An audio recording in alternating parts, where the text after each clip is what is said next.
Good afternoon and welcome to our Wellbeing Wednesday session. We're so happy to have alumni, students, faculty, and staff join us today for a summer Wellbeing Wednesday. These sessions are a continuation of the mindfulness meditation sessions held over the past 2 years and are a collaboration between the Office of Alumni Engagement and the University Center for Student Wellbeing. As we find ourselves getting back to a more normal life this season, practicing mindfulness and meditation on a regular basis is a way for us to be more aware of our daily habits. During this session, meditations will be taught and practiced together. This session will focus on incorporating mindfulness into daily life. I'm Audrey Tierney, the Director of Alumni Programming, and I'm so pleased to be joined today by my colleagues and alumni, Dr. TJ Smith and Amber Leisure. Before I introduce them, I have just a few notes in regards to the technical end of the session. Throughout the program, your microphones will be muted, but you are welcome to submit questions through the chat feature found on the toolbar at the bottom of the screen. TJ and Amber will answer questions at the end of the program as time permits. Now, a few words about our presenters in case this is your first time joining us. TJ is a licensed psychologist and has been engaged with meditation for over a decade. He recently opened his own private practice in the Pittsburgh area. Amber Leisure has a background in exercise physiology and has taught yoga for 13 years and meditation for 11. Amber currently is the Assistant Director for Recreation Services at Duquesne and has a profound appreciation for the ecumenical approach to the mission of the university. Now I will turn our session over to Amber and TJ. Thank you so much, Audrey. It is so nice to be back here with you and with TJ. We used to do this almost every week, and now we're just doing it on a more quarterly or seasonal basis. And it feels good to be back. So nice to see TJ in my Zoom window again. Oh, nice to see you both as well. And you too, Audrey. I don't. You went blank. So, well, welcome everybody to Mindful Living. We playfully called the title of today's class "Summertime and the Living's Mindful," and we are going to be talking about ways to incorporate mindfulness into our everyday life. Because a lot of times when we think about mindfulness or the concept of meditation, it conjures up images of being in this aesthetically pleasing space, quiet, 45 minutes to an hour set aside, having all of the zafus and the mats present. And really, we can't always fit those spaces and times into our schedule. And mindfulness is more about practicing in the present moment, whatever you're doing, whether you're at the store or you're engaging with your family or your friends or your colleagues. Bringing a sense of mindfulness to that is a better way to practice mindfulness than, setting aside that time to sit on the mat. Not that the setting time aside is bad, but sometimes we just can't fit it into our schedules. And it's always a better practice to live mindfully than to take those spaces within the day and just dedicate it to mindfulness. So I'm excited to get this started with you. And I'll spare everyone from me singing the "Summertime and the Living's Mindful," but it's a nice presentation for summer too. We thought, sometimes the mindfulness presentations may center more on things that are challenging or more challenging experiences, but this one's focusing on mindful living, and it's nice because we can think about mindfulness during things that we might find pleasant. Like I think sometimes summertime weather can be pleasant. If we're going to somewhere on vacation, if we get to go to a beach or even a lake, how to be mindfully present in these different situations. So I think it'll be in that way, more of a light and pleasant session as well. To start us all off here too, I want to have us grounded in a definition of mindfulness. And we'll come back to this during these sessions, really having a foundation from which we can share and think about mindfulness. Definitely, mindfulness is an aspect of all different meditation and contemplation approaches. So this serves as a way just to kind of unify that when we're approaching mindfulness, and we're going to be applying it to everyday life. So this comes from Jon Kabat-Zinn. He's the founder of mindfulness-based stress reduction. that really proliferated in the 70s and the 80s and was responsible for bringing a lot of Eastern thought into a Western scientific setting. So for him, mindfulness is the awareness that arises from paying attention on purpose in the present moment and non-judgmentally. So looking at those different aspects too, mindfulness, we can contrast from mindlessness, or being on autopilot, just doing things sort of in a way that is disintegrated, busy.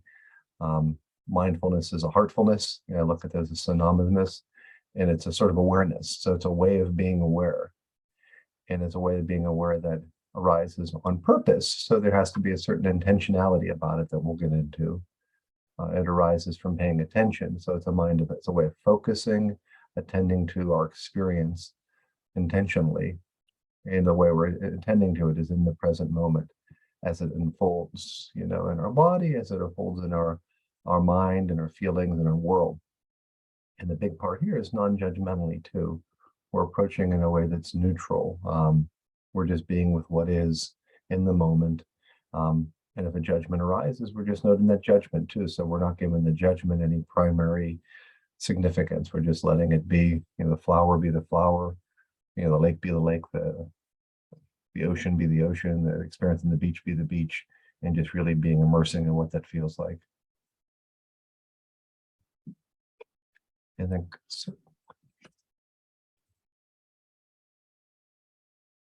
then circling back here to the intention, one big part of it is setting the intention to be mindful. Intention is always a cool thing to think about. It's not necessarily a task to check off. So by thinking of intention, it's not, I'm going to be mindful today. I'm going to be mindful at this specific time, although you can do that, have like little mindfulness breaks. It's almost like a promise or a commitment that you're making for a certain time frame, for a certain time during the day, a certain time during the week. Since we, for the most part, live mindlessly, and that's just the natural state of being, because things are scattered. Our mind is further scattered because of the phones and the entertainment. If our mind is primarily scattered, then we need a way to sort of bring it back. So we have to intend to do that. It's not necessarily going to happen unless we sort of make some sort of commitment to it. So the intention would be, when you find yourself doing whatever you're doing in everyday life, that you would say, hey, this is a moment.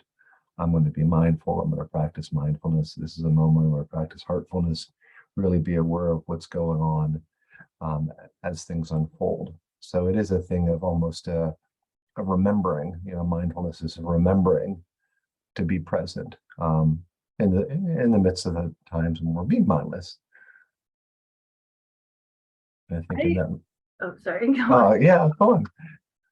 As a yoga instructor, and if you've ever taken a yoga class before, a lot of times the instructor will invite you to set an intention for the class.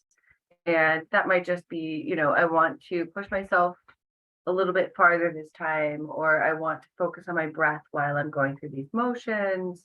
There are a lot of different intentions people might set, but, it really is the bedrock of what you're doing moving forward. And I've recently started practicing in the morning when I wake up, setting an intention for my morning, before I leave for work, because I found myself getting into this habit of, scrolling. I started playing Wordle. I don't know if you've seen it. It's that game where it's like you have to guess the 5-letter word. And then I started playing Global, where you have to guess a country. And so I would just sit on my couch and play these games. And then I look at my clock and I was like, oh, it's time to go to work. And it turned into this thing. So I set an intention for my morning where I allowed myself one game, but then, just enjoying the coffee, enjoying the process of making the coffee, getting my things together, and what do I want to get out of the day? And it really does help to find ways to set intention. So when we talk about setting an intention, it does feel a little bit, sometimes it could feel outside of what we're doing, but we can incorporate that into everything we do. Do you have intention moments? Yeah, most definitely. I'm coming off a vacation here, so it was our yearly vacation, and we got to go to, as Amber knows, Ocean City, Maryland. So a nice beach setting, not too far away from Pittsburgh. And that's what I was thinking about the intention too, because one of the trickiest things I think about going on vacation, and especially a nice vacation where you're at the beach, is that you become habituated to the awesomeness of it. It just, maybe if you're there a few days, you kind of become used to the ocean, the beach, the sunniness, and it becomes, secondary. And then you might have to focus on what you have to do. We have kids who are focusing on taking care of them and getting stuff done. And you kind of lose the moment there too. So that was part of what I was practicing, was, setting the intention, okay, when I'm having that moment where I can sit down and relax on the beach, to actually be present, as opposed to sort of going off into thinking about what I have to do when I get home, or, sort of maybe checking my phone, thinking about where we're going to go to eat that night. So in that way, like, it's nice to, especially during pleasant moments like that, to have that remembering to, hey, this is something I want to be present for. And do you find, when you look back at your vacation, I know you're so freshly off of it, so do you find that those moments where you took that time to be intentional or be present, do you remember those moments more vividly, or is it kind of all the same? It's a little more vividly. It almost has a sense of, I'm taking a bit more of the beach home with me in a way, or the ocean, or the connection, that I got to have with the kiddos. So it's sort of almost like a felt sense of, hey, I was there. That was a good experience. And then when I reflect on that too, I can picture myself, there, because I really have a sensory experience of, oh yeah, this is what it was like. This is, the weather was, 80 to 85. It was, it was kind of, the water kind of cold, kind of wavy. So I think I'm taking these impressions home with me more, as opposed to sort of, if it were, more of a mindless vacation totally, then it's sort of something that you can pass over easier for me. I I really like the practice, especially on vacations. That's why I asked, because when you as you vacation more and more, or travel more and more, things get kind of jumbled together, and I try to think about Yeah. memories of trips, and it's always those moments where I stopped to really just take it all in Yeah. and be present with it, instead of thinking about what are we doing next, or okay, we need to find a bus that takes us here, those things. And I'm just standing there in a crowd of people and looking at the colors and smelling like whatever's cooking and all of those things. Those are the moments that I remember the most. And as the rest of those travel experiences fade, those moments where I was present seem to stick with me a lot more. And so um, I I try to practice it as regularly as I can whenever I travel, because we're spending a lot of money, we're taking our Mhm. time off, we're putting a lot of planning into our trips. And so taking those presence moments can really just increase the experience, I think. Yeah, yeah. It's like starting with things that are, pleasant, things that you really want to be present to, and having those practices bulked up, then that can transfer to stuff that might be, less pleasant, or things that we might want to shy away from too. So it's a nice ground for the practices. Absolutely. Which is a really good segue into our practice portion, which is the five senses. It's situational awareness. Um, we this is the type of practice that we can incorporate when we travel, or just if we find ourselves feeling overwhelmed and we need a moment to just reconnect with the present moment and ground ourselves, because sometimes things are stressful, sometimes, or maybe we're exercising and things are really difficult, and we just need to ground ourselves before we start going into those spaces where we feel less comfortable, or feel like quitting, or maybe we're just on vacation and we really want to enjoy ourselves. So we're going to practice together for a 5 sense meditation. What I want you to do first is have a seat in your chair, however you're most comfortable. So I want you to shift left and right, forward, back. Make sure you feel balanced and relaxed. And drop the shoulders. And just focus on the breath, inhaling and exhaling.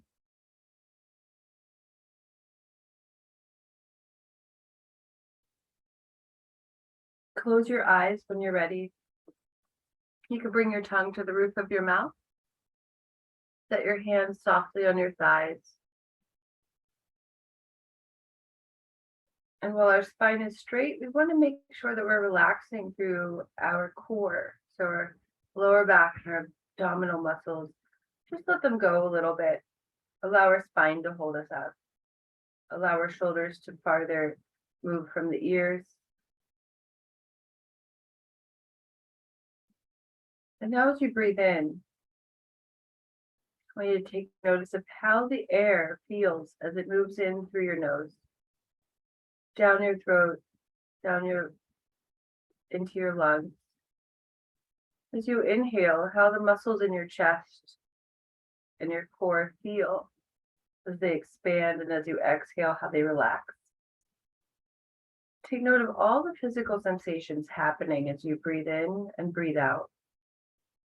There's no right or wrong way to breathe. So you can breathe at your own pace. Whatever feels comfortable and natural to you.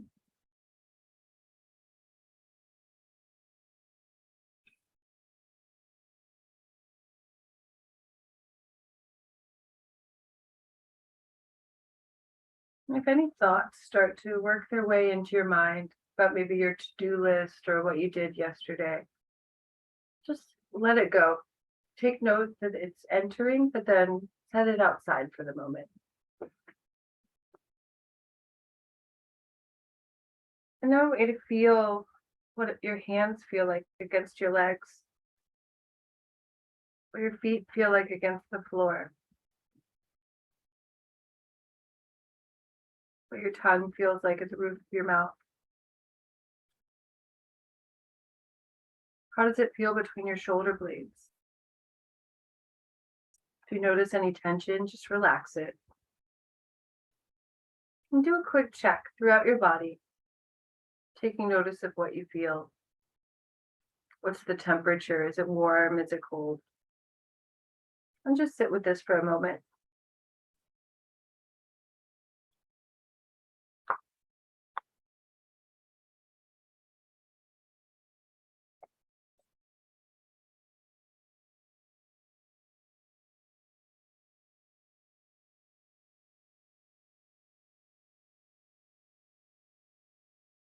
From here, let's move our awareness to the sounds of the space around us.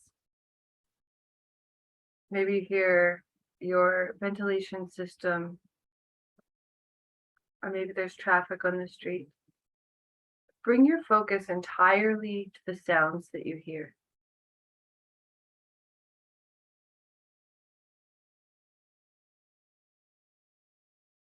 Turn it around in your mind.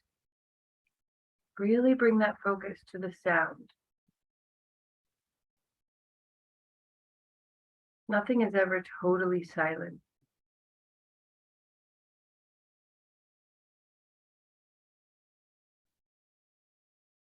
And with your next breath, let's combine the sounds as well as the feelings in our body.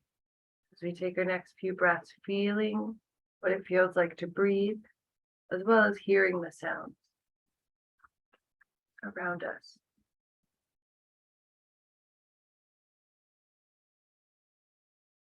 And as we inhale again, we're going to add to the feelings and the sounds. What do we smell? Maybe it smells neutral. Maybe you're in a space where there's a kitchen and you can smell what's cooking for lunch. When we meditate on anything, sometimes it's not pleasant. So maybe you don't like what's cooking for lunch, or you're near something that you don't prefer the smell to, but we still focus on it and bring our attention to that.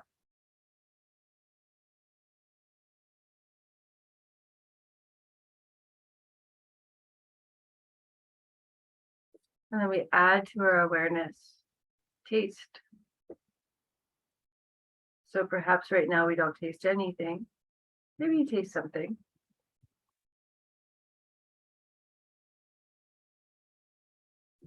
And finally, we're going to open our eyes ever so slowly, focusing our eyes at 45 degrees. And we're going to add to the taste and the touch the feelings and the smells. We're going to add our visuals. So we're just focusing 45 degrees ahead of us.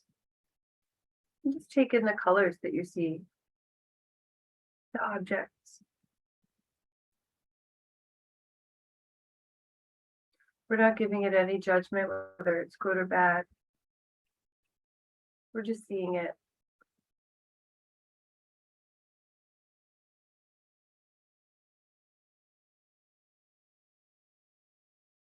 Trying to focus on all of the sensations at one time now. Take a deep breath in, feeling the breath, smelling the air, taking note of what you see and feel and hear, and exhale deeply. Being fully present in the here and now, fully in your 5 senses.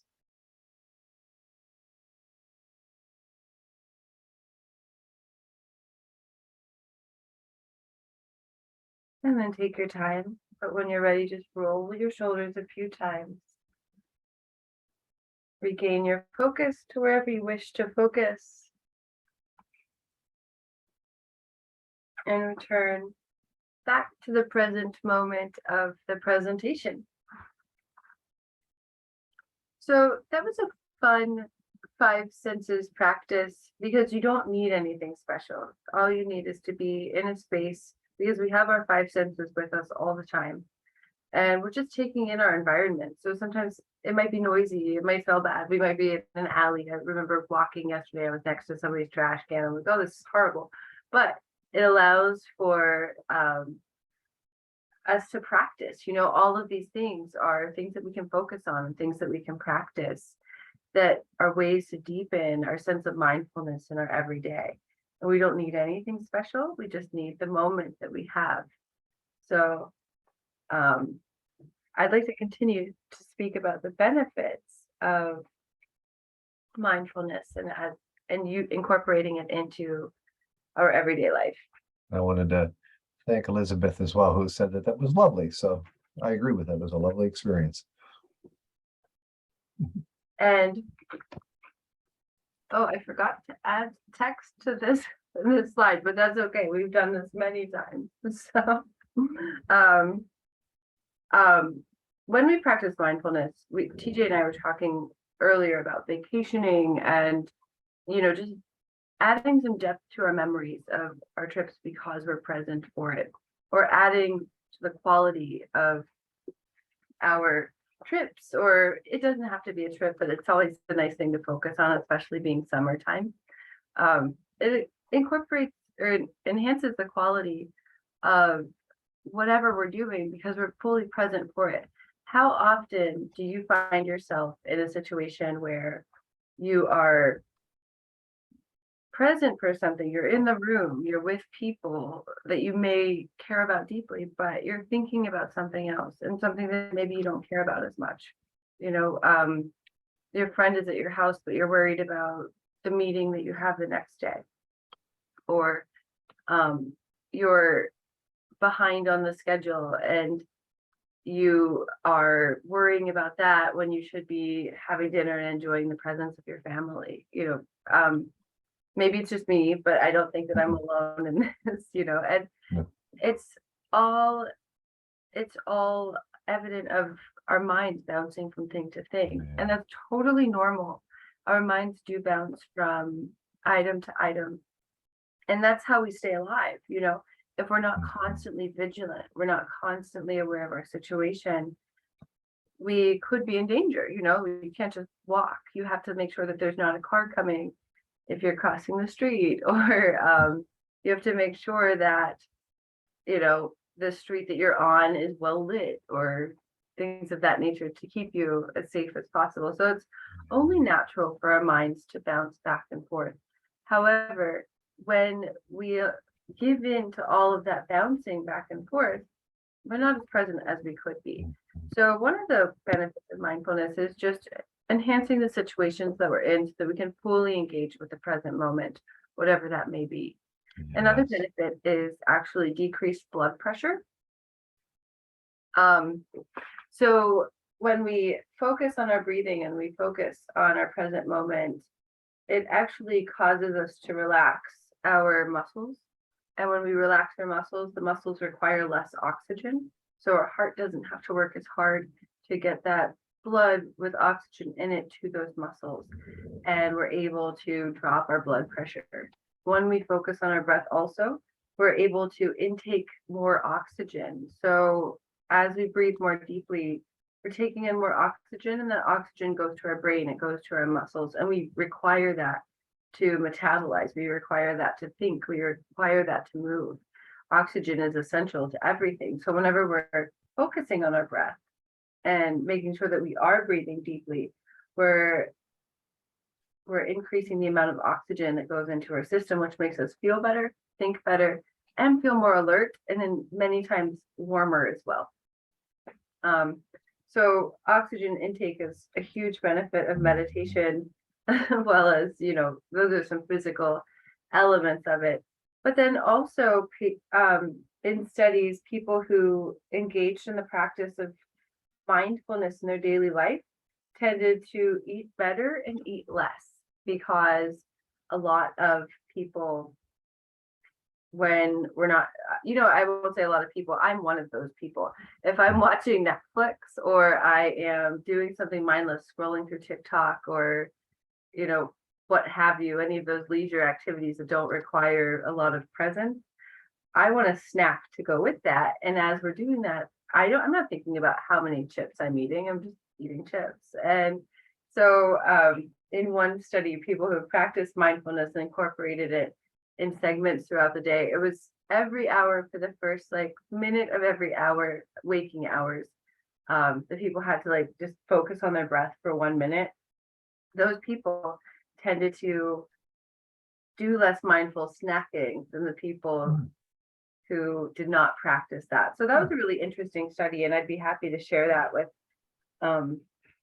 with anyone who's interested in it. But there are a lot of benefits to mindfulness, and not only can it enhance our physical health, but it can also enhance our mental health as well. And I wanted to share an observation that Jennifer shared with us too. It was nice. She was saying that with the five senses practice, that it was focusing on taste and smell. And during post-lunch, it was surprising. It brought back memories of positive vacation experiences with similar food. Because I think a lot of times we, in general, there's a focus on, sight or hearing or even touch during a mindfulness practice. There's not as much focus on the taste and the smell. So that was a surprising, memory that came back from her. What's interesting is our olfactory bulb is right next to where we store memories in our brain. Yeah. And so memory and smell are so connected. And there are so many times where, I will smell something and immediately remember something from 20 years ago or something along those lines. And it's funny how that works, but it brings so many memories forth, which is fantastic, especially if they're good memories. So I appreciate that observation.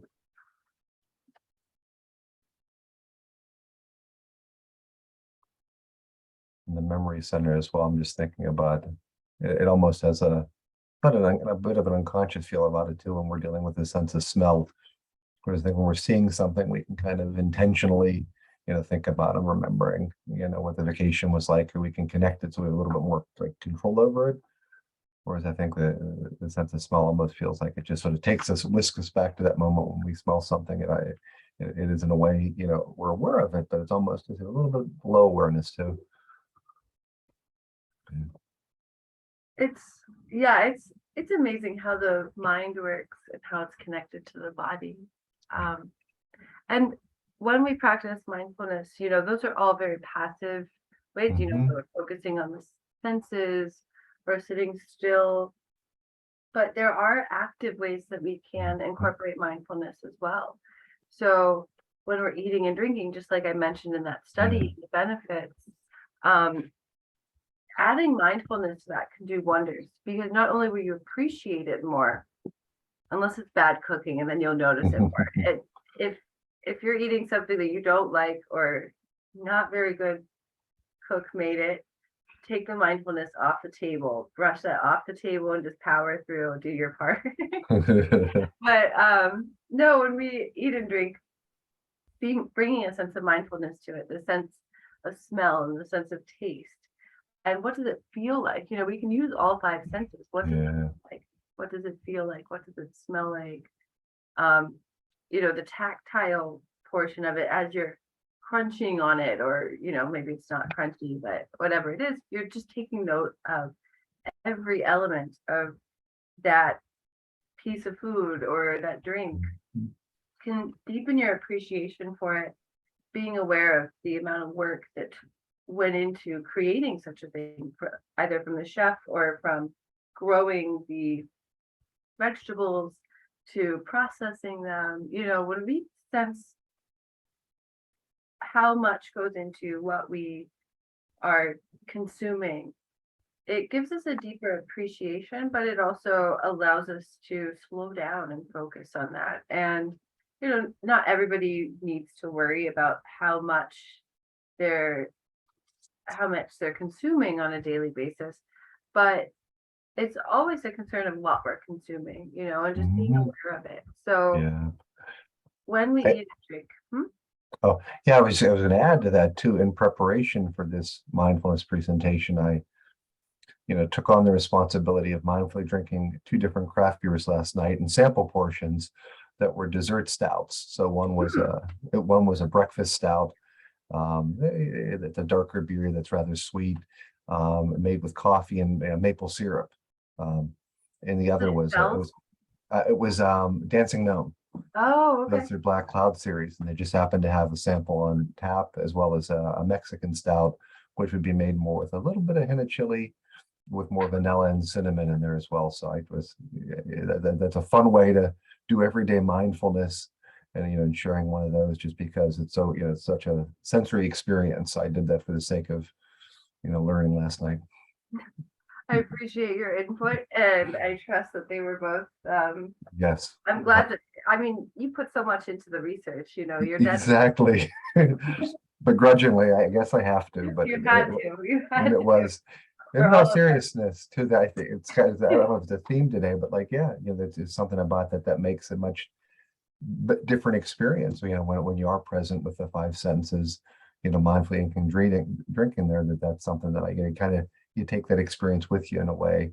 Whereas if I were on my phone or sort of just doing something else, I could have had that sample and not even remembered it. Oh, absolutely. And, you know, somebody took the time to make it and choose how much cinnamon they were adding and how much vanilla they were adding. So by bringing your awareness to it, it can really give you an appreciation for that, because it's there. We just don't always see it. Yeah, And whether it's, you know, beer or cookies or what have you, yeah, there's a craft to everything, and appreciating that is one way to stay mindful, but then also to just enjoy yourself as you're doing what you have to do to survive, eating and drinking.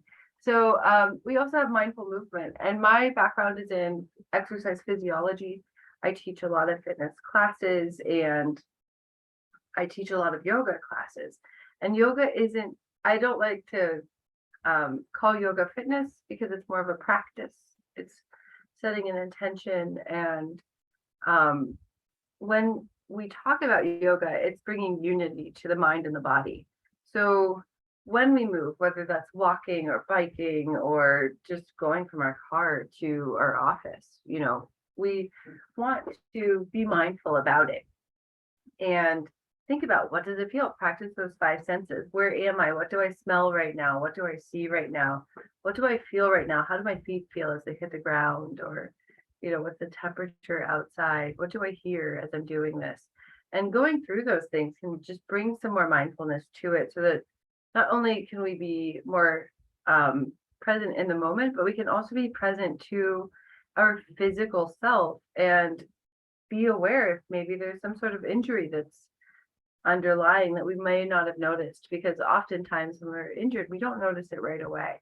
And it's not until it gets really bad that we have to see somebody about it.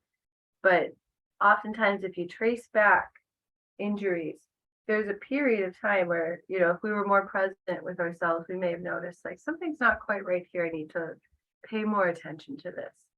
And finally, finding your yoga. So if you want to incorporate more exercise or movement into your day and you want to make it mindful, then it would be the act of finding your yoga.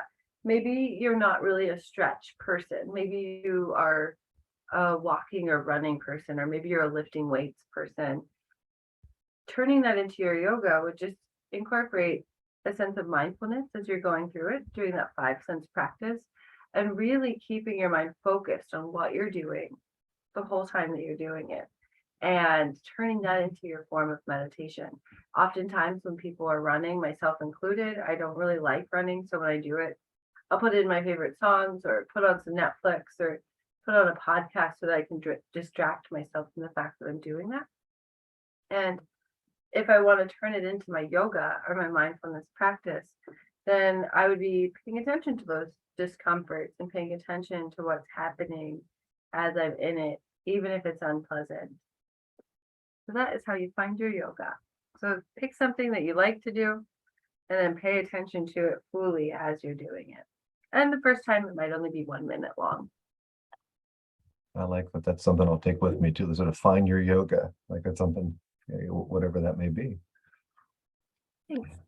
And another sort of daily mindfulness practice would be around the theme of engagement. Engagement being engagement with the world, other people, really the in between where sort of you are engaged with something.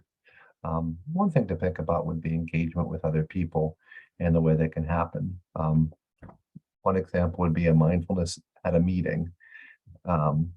This could be at a meeting that you want to pay attention to, one that you might actually find interesting that you need to know.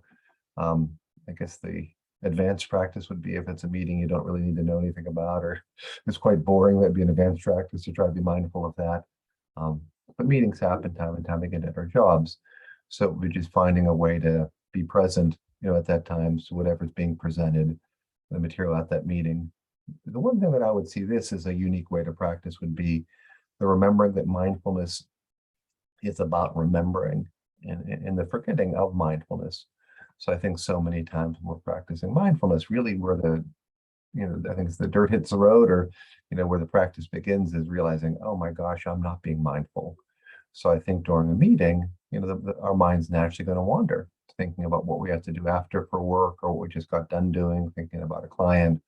So I think the one aspect you could take with you is to sort of think about, okay, when am I not paying attention? And when you realize that, then you bring the attention back to what is being said or the information that's being portrayed or, the conversation that's going on. So it would be setting an intention to catch yourself, not being mindful when that happens.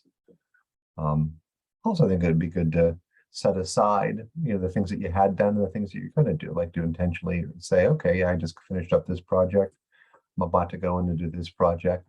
But at this time, thinking about that project isn't necessarily going to have that much returns. It would be much better just to pay attention in this meeting. So I think that's something entering a meeting and wanting to be mindful of what's ever going on. You could sort of set aside the other tasks that you'll be doing. Mindful relationships, another form of engagement. This one I think has great payoffs for you and the person you're speaking with. This would just be really fully present to how a conversation is emerging, how a relationship is emerging, how you're, feeling to be with this person you're with, be it a single person or even a group of people. It's interesting too, because I think what happens a lot of the time, the biggest culprit is, our phone. And I like everyone. I'm part of that culprit, that can be a real block to being present to that person. So I think one thing I take with me when it comes to mindfulness of relationships or using that as a daily mindfulness is to set the phone aside, like deliberately, put it out of my reach, and to really be available for that person, that group of people when they're talking about whatever we're talking about at that moment. Something more deliberate that people sometimes do, especially if it's a one-on-one setting, you really want to, be present to another person. Let's say they're sharing something with you, or maybe there's a little bit of, conflict going on, would be to, in addition to being present, would even to be, verbalizing some of what that person's saying to you. That could be rephrasing it. It could be really pointing out the key moments, really to be as an expression of and an extension of your mindfulness of what's going on, so that they know and hey, I'm really hearing this person. That could also be, a mindfulness of the feeling tones that you're picking up on. It's not just what is said, it's how it's said and what that person is trying to express in between the lines too. So it's a practice of empathy and compassion in a way. And the interesting thing here is it's different. I think mindfulness is different than mindlessness is different than full engagement. So it's so cool. I think in a conversation or relationship, you might start out in a very mindless space, looking at the phone, put the phone down, you really practice mindfulness, being engaged in this conversation. And before you start to know it, you become part of the conversation, fully engaged. You're not mindless, but you're also not directly the one engineering the conversation that happens. You kind of become, it's almost a transcendent moment where it's just like the conversation's happening, you're flowing with it, the moment of flow, a moment of really being in a good conversation. So that's the sort of full engagement. On the surface, it might appear as mindlessness, but really it's being really mindful and fully aware and fully immersed, in that moment. And in a way too, the mindful travel, we've talked a lot about that already. And that would be sort of something that we could take with us on vacation or when we travel to somewhere to really demarcate the difference of what's going on. I think the mind tends to get habituated rather quickly. We get used to things. We get in our everyday mindless or autopilot mode. And that, if you're in Pittsburgh, that might be the mode you tend to operate on. So when you go to, vacation, sort of, let's say in Ireland, once that initial awe wears off, you might start to operate on that everyday mode. So I think mindfulness is that intention to, hey, I really want to be present to this wonderful landscape of Ireland with the cliffs and the water and the rolling meadows. I really want to be immersed in those five senses. And in that way, you can demarcate difference. And once you demarcate that difference, the mind takes that experience with it more, when you come back home. And we can even take that outside of our neighborhoods, Yeah, yep. like go to a different neighborhood, taking in the differences in the architecture or what businesses are there or the general vibe of it. You don't have to jump on an airplane or jump in a car just to experience something different. I know with flight prices being as expensive as they were this summer, my husband and I were like, oh, let's just staycation it. And we've been like checking out different things throughout Pittsburgh and the outside region. And, it's really interesting, especially when you take the time to just be present for it, how often we ignore the things that are so close to us.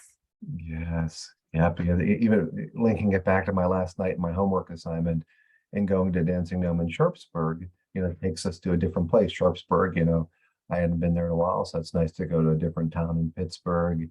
There's also, my son and I enjoy collecting Star Wars toys sometimes. So there's a nice D&E collectibles. It's a toy shop in Sharpsburg too. So it's sort of this little neighborhood, that's different than the neighborhood we live in. So I love that it doesn't have to be sort of taking the trip or the flight far away. That can happen right in our backyard. We're engaged in a mindfulness meditation practice here.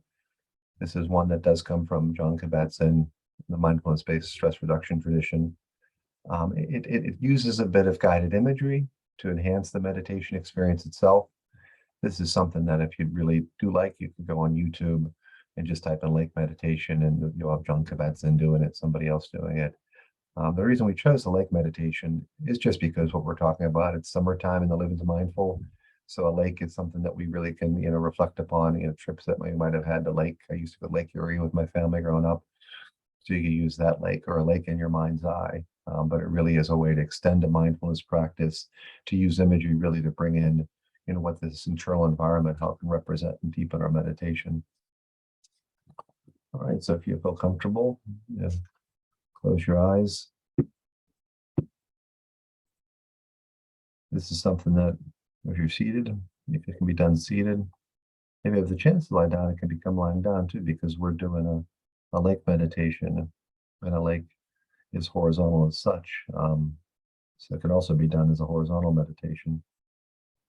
But wherever you're at, just start by paying attention to the actual sensations of contact and support as you lie here or you sit here. Noticing where your body is making contact. How you notice how your weight is distributed on the floor, bed, or recliner. Actually sensing your body, feeling your feet, your legs, hips, lower and upper body, arms, your shoulder, and your head. And when you're ready, bring awareness to the breath. The actual physical sensations, feeling each breath as it comes in and goes out.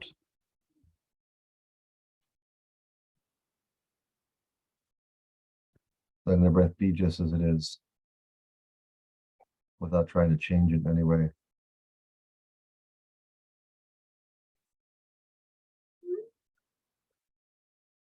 Allowing it to flow easily and naturally with its own rhythm and pace. Knowing you are breathing perfectly well right now. Nothing for you to do. Allowing the sense of being complete, whole in this very moment. Just letting your breath be your breath.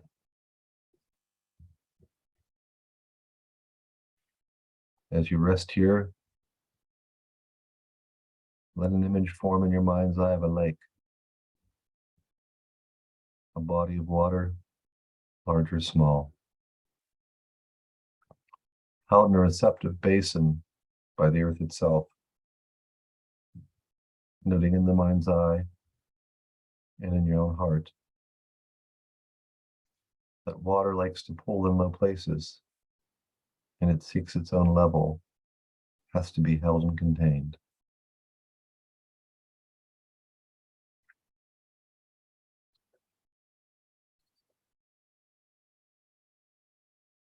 Letting this image gradually come into greater focus. Even if it doesn't come as a visual image, allowing the sense of this lake, feeling its presence.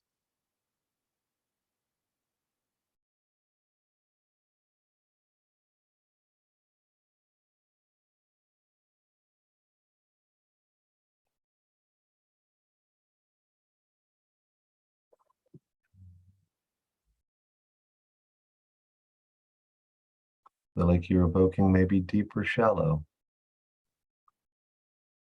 blue or green, muddy or clear. With no wind, the surface will be flat, mirror-like, reflecting trees, rocks, sky, and clouds, holding everything in itself momentarily.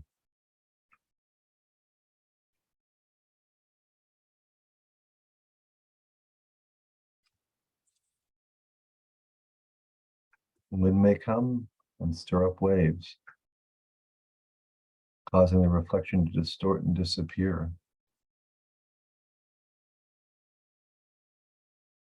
But then sunlight may sparkle in the ripples and dance in the waves in a play of shimmering diamonds.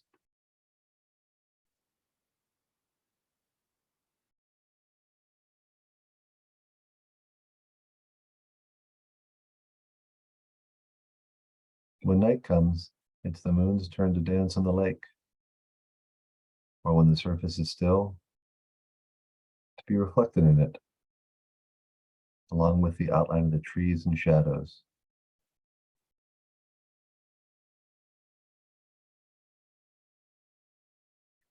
In winter, the lake may freeze over, yet be teeming with movement and life below.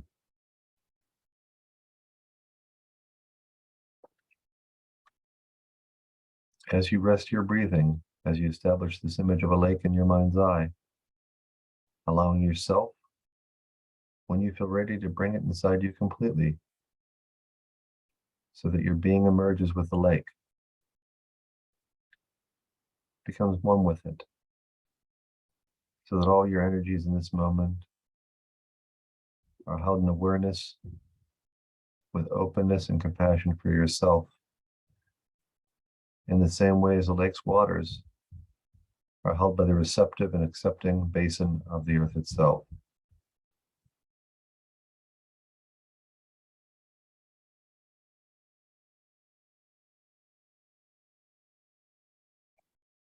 breathing as the lake, feeling its body as your body, allowing your mind and heart to be open and receptive moment by moment, to reflect on whatever comes near, to be clear all the way to the bottom, experiencing moments of complete stillness, when both reflection and water are completely clear, and other moments perhaps when the surface is disturbed, choppy, stirred up, and reflections and depth may be lost for the moment.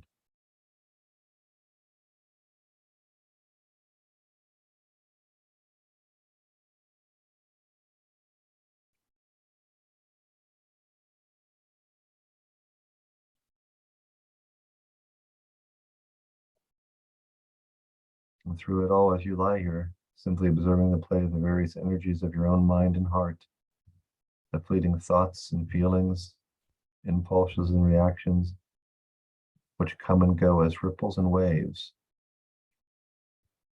noticing their effects, in contact with them, just you are in contact with, and feel the various changing energies that play on the lake. The wind, the waves, the light, the shadows, their reflections, the colors and smells.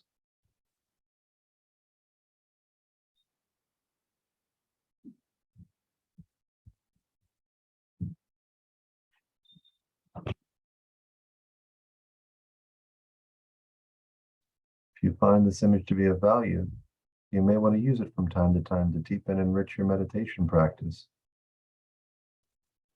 You might also invite this lake image to empower you and guide your actions in the world as you move through the unfolding of each day, carrying this vast reservoir of mindfulness within your heart.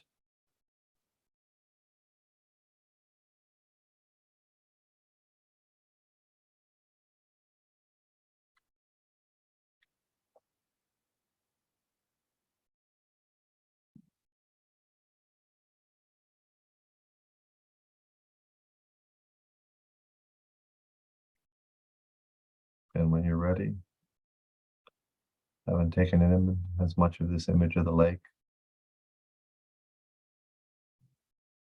as a way to be in the world, feel free to gently open up your eyes and start to take in some of the environment that's around us.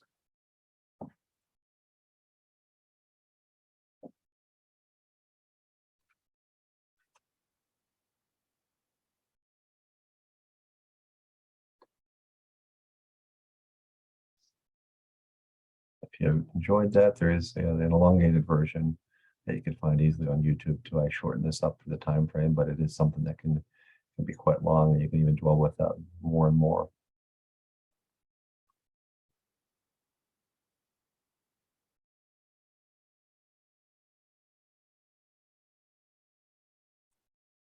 All right, we leave you with a quote, and I know we're almost getting to time, so you can feel free if you want to read that, just as a way of an outro for us. But also we have a couple of seconds for questions too, so if any questions that come up, I wanted to leave that there as well, just to have space for questions, or you can also contact us afterwards too if any questions come up after this quote. I'll put our emails up as well.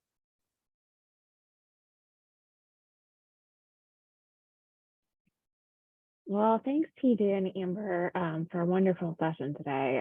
I'm not seeing any questions coming through here yet, but I will also include their email addresses in the follow-up email.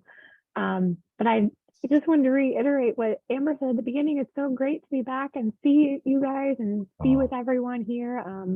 You know, these sessions have just been such a big help to me throughout the past 2 years. And so I really hope that they've done the same for you here, and as well as our continuation of them. It's great to be back here as well. It's nice and good to get to see you all, and see you all out there. I feel your presence with your questions and your love. Oh yes, I will show the quote again. And that was Jennifer. Here we go. So you have our emails, but I'll leave it with the quote, which is a nice way to end. And we'll also be including that in the follow-up email that you'll receive. You'll get to receive the recording of today's session. And in that follow-up email, you'll also include a link to register for all of our other upcoming events. So thank you all again for attending today's Wellbeing Wednesday session. I hope you have a great day and stay safe out there. Have a wonderful rest of the summer. And as always, go Dukes. Go Dukes. Thank you, everybody.